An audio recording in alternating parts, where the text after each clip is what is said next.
আসসালামু আলাইকুম দর্শক, আজকে আপনাদের সামনে নিয়ে এসেছি দুর্দান্ত স্বাদের চাউমিন রেসিপি।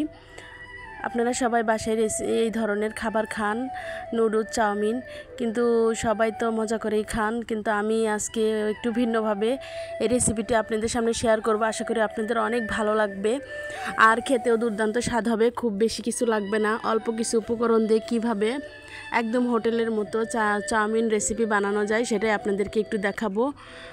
ভিডিওটি স্কিপ করবেন না প্লিজ, পুরোটি সুন্দরভাবে দেখবেন, তাহলে বুঝতে পারবেন ঘরে কিভাবে বাচ্চাদেরকে এরকম হেলদি খাবার তৈরি করে খাওয়াতে পারেন।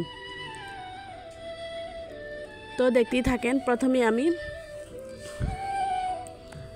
লম্বা যে স্টিক টাইপের এক ধরনের নুডলস আছে, ওগুলো আমি নিয়ে নিলাম।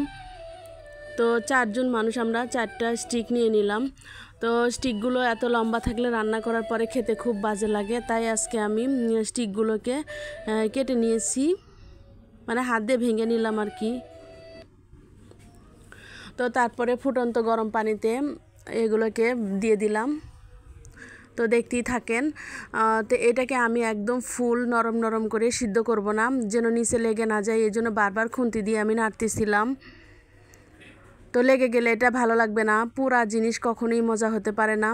আর এই নুডলসটাকে আমি ফুল সিদ্ধ করব না, 80 কি 70% সিদ্ধ করে নিব, কারণ এটাকে তো পরে আবার রান্না করব। যদি ফুল সিদ্ধ করি তাহলে এটা কেমন যেন একটু ভাতের মতো হয়ে যায়, নরম নরম লাগে, খেতে একদমই মজা লাগবে না। এই বিষয়টা আপনারা অবশ্যই খেয়াল করবেন।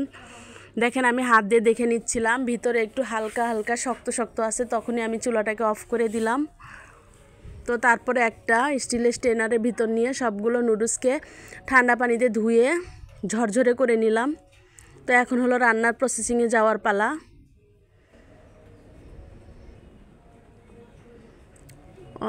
ভিডিও দেখে বুঝে নেবেন। তো একটু বেশি পরিমাণেরই সরিষার তেল আর হালকা একটু সয়াবিন তেল দিয়ে দিলাম। শুধু সরিষার তেল দিলে হয় কেমন যেন একটু গন্ধ আসে, যদিও এটা তরকারি না, আমাদের একটা খাবার চাউমিন রেসিপি, তাই একটু সয়াবিন তেলও দিয়ে দিলাম।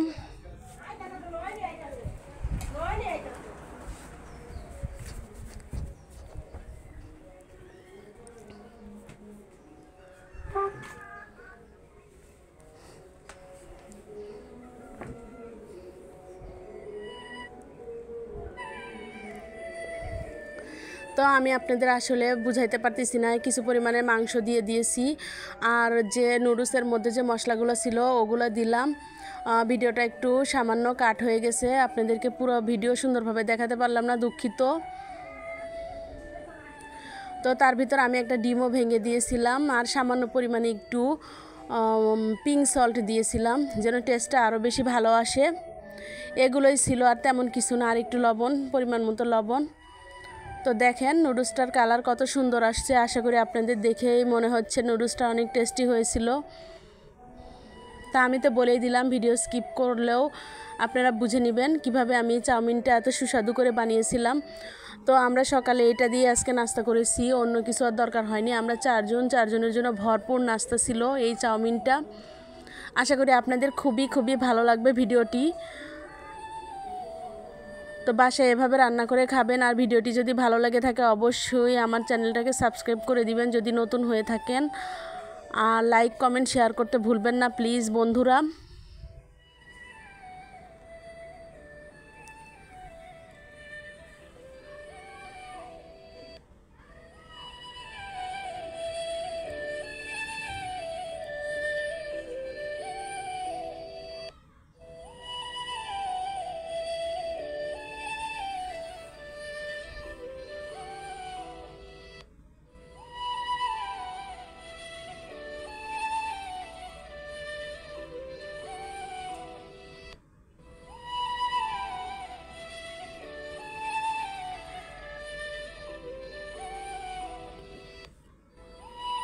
আসসালামু আলাইকুম সবাইকে, এতক্ষণ ধৈর্য ধরে আমার ভিডিওটি দেখার জন্য।